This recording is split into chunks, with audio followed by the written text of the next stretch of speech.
Ancient Egypt was ancient America. Part 2. First, these were a Semitic, Canaanite, Egyptian people.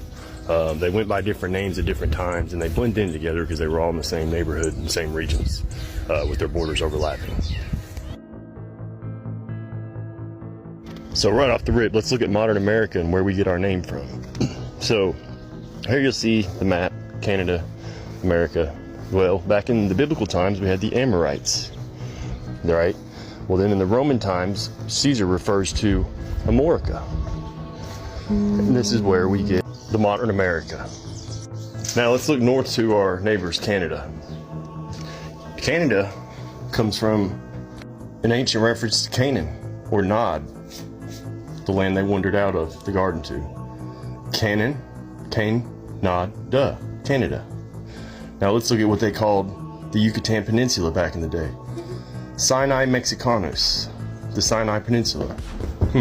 Okay, now to the west coast in the sea that used to be on top of Death Valley.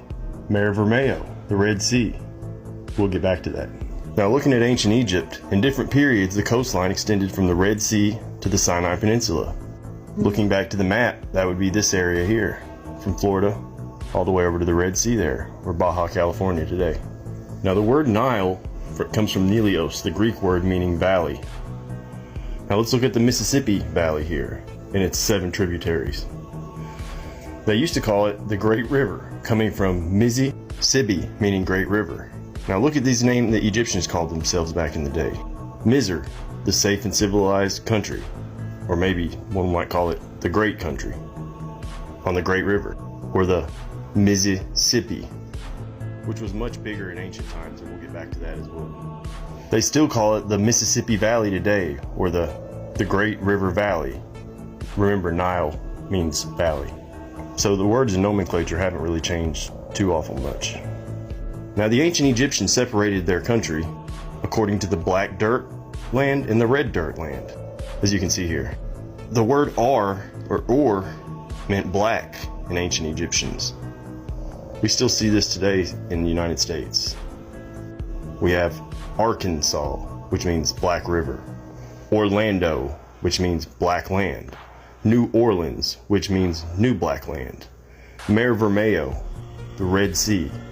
Colorado, colored red, just like the landscape. Now let's look at some of the cities on the Mississippi River. Cairo, Luxor, Thero, Alexandria. But let's look at Memphis closely. Memphis has been called the Egypt of the United States. Here's Ramses in Memphis, said to be a mold. This is also in Memphis. Notice the pyramid. They've since torn this down. And this is nearby in Nashville, the Parthenon, said to be a replica.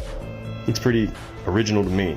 And look up the nearby Logan Dam, said to drown some pyramids under the lake. Now let's go to the Colorado area, or the Red Land, as ancient Egyptians called it, and look at the Grand Canyon. Here, on the top, you see the Grand Canyon. Looks like the remnants of a Sphinx pyramid, just like the one in Egypt. Maybe this explains why 90% of the Grand Canyon is off limits. Now after I posted part 1, one of the main comments I got was the flow of the Mississippi from north to south is backwards in the ancient accounts.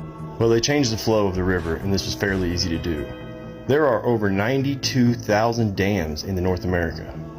Here you're looking at one of the engineering projects up near Chicago, also coincidentally up near the top of the Mississippi.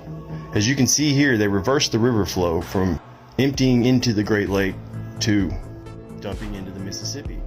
Pause to read about this engineering project back in 1900. And here we're told in a Herculean effort, the project saved the city from typhoid, cholera, etc., and reversed the direction of the river toward the Mississippi. Here he cried, "Let her go!" before he broke the last dam, releasing the water in the opposite direction. If you research more into the dam system, I think you'll see it's pretty easy to reverse the flow. Now let's look at corn. Corn was unknown in the Old World before Christopher Columbus in 1492, allegedly. Here you learn about Nippur, the Egyptian goddess of grain. But this is significant because the significant other was Nipit, the Egyptian goddess of corn. Awfully strange to worship an Egyptian goddess of corn when you've never seen corn. And lastly, I'm going to read this ancient passage. "And I will dry up the Nile and will sell the land into the hand of the evildoers. I will bring desolation upon the land and everything in it by hand of the foreigners. I am the Lord, I have spoken. Thus saith God, I will destroy the idols and put an end to the images in Memphis. There shall no longer be